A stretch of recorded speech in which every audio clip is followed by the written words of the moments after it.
जब दुनिया के बड़े बड़े साम्राज्य सिर्फ जमीन जीतने में लगे थे, तब भारत में एक ऐसा साम्राज्य था जिसने समंदरों पर अपना झंडा गाड़ दिया था। एक ऐसा राजा जिसकी नौसेना इतनी शक्तिशाली थी कि पूरे दक्षिण पूर्व एशिया तक उसके नाम का डर था। एक ऐसा साम्राज्य जिसने मंदिर बनाए, व्यापार फैलाया, कला को नई ऊंचाई दी और भारत को दुनिया की सबसे ताकतवर शक्तियों में शामिल कर दिया। यह कहानी है महान चोल साम्राज्य की और उन राजाओं की जिन्होंने इतिहास बदल दिया। आज से लगभग 2000 साल पहले दक्षिण भारत की धरती पर एक छोटे से राज्य का जन्म हुआ, जिसे इतिहास ने चोल वंश के नाम से जाना। चोलों का उल्लेख प्राचीन तमिल साहित्य और सम्राट अशोक की शिलालेखों में भी मिलता है। लेकिन शुरुआत में चोल कोई बहुत बड़ा साम्राज्य नहीं था। उनके चारों ओर शक्तिशाली दुश्मन थे, पांड्य, चेर और पल्लव। कई सालों तक चोल संघर्ष करते रहे, लेकिन फिर इतिहास में एक ऐसा राजा आया जिसने सब कुछ बदल दिया। उस राजा का नाम था विजयालय चोल। 9वीं शताब्दी में विजयालय चोल ने तंजावुर पर कब्जा कर लिया। यहीं से शुरू हुआ चोल साम्राज्य का असली उदय। विजयालय सिर्फ एक राजा नहीं था, वह एक महान रणनीतिकार था। उसने धीरे धीरे अपने दुश्मनों को हराना शुरू कर दिया और फिर चोल साम्राज्य दक्षिण भारत की सबसे बड़ी ताकत बनने लगा। उसके बाद आए आदित्य चोल और परकांत चोल, जिन्होंने साम्राज्य और भी विशाल बना दिया। लेकिन चोल साम्राज्य को उसकी सबसे बड़ी ऊंचाई तक पहुंचाने वाला राजा अभी आना बाकी था। 985 ईस्वी में एक युवा राजा सिंहासन पर बैठता है। नाम था राजराजा चोल प्रथम और यहीं से शुरू हुआ चोल साम्राज्य का स्वर्ण युग। उसने अपनी सेना को इतना शक्तिशाली बनाया कि दुश्मन उसका नाम सुनकर ही कांपने लगते थे।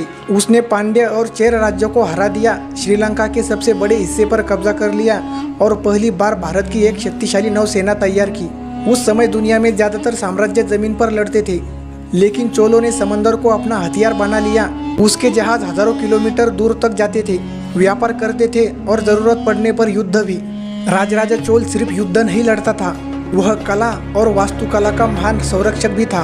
उसने बनवाया बृहदेश्वर मंदिर। तंजावुर में बना यह मंदिर दुनिया के सबसे अद्भुत मंदिरों में से गिना जाता है। करीब 1000 साल पहले बना यह मंदिर इंजीनियरिंग का चमत्कार है। उस समय इतनी विशाल इमारत बनाना लगभग असंभव माना जाता था, लेकिन चोलों ने कर दिखाया। मंदिर का विशाल शिखर, विशाल शिवलिंग और दीवारों पर बनी अद्भुत कलाकृतियाँ आज भी लोगों को हैरान कर देती है। राजराजा चोल के बाद उसका बेटा राजेंद्र चोल प्रथम बना राजा और उसने अपने पिता से भी आगे जाने का फैसला किया। राजेंद्र चोल ने सिर्फ भारत में ही नहीं बल्कि विदेशों में भी अपनी शक्ति दिखाई।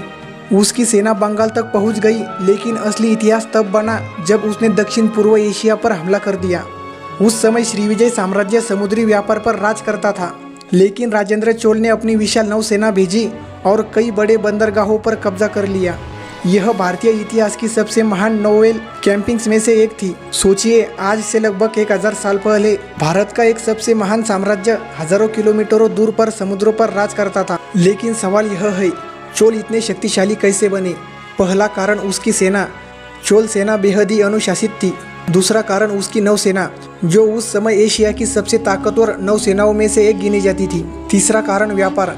चोल साम्राज्य चीन, अरब और दक्षिण पूर्व एशिया तक व्यापार करते थे। मसाले, रेशम, हाथीदांत और कई कीमती वस्तुएं बेची जाती थी। और चौथा कारण उसका प्रशासन। चोल प्रशासन अपने समय में बहुत आगे थे।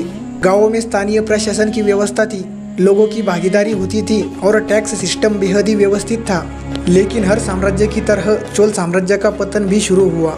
धीरे धीरे पांड्य शक्तिशाली होने लगे, आंतरिक संघर्ष बढ़ने लगे और फिर 13वीं शताब्दी तक महान चोल साम्राज्य इतिहास बन गया। लेकिन आज भी जब हम तंजावुर के बृहदेश्वर मंदिर को देखते हैं, जब हम चोलों की समुद्री शक्ति के बारे में पढ़ते हैं, तो एहसास होता है कि भारत का इतिहास सिर्फ गुलामी की कहानी नहीं है, यह उन महान साम्राज्यों की कहानी है जिन्होंने दुनिया को अपनी ताकत दिखाई थी।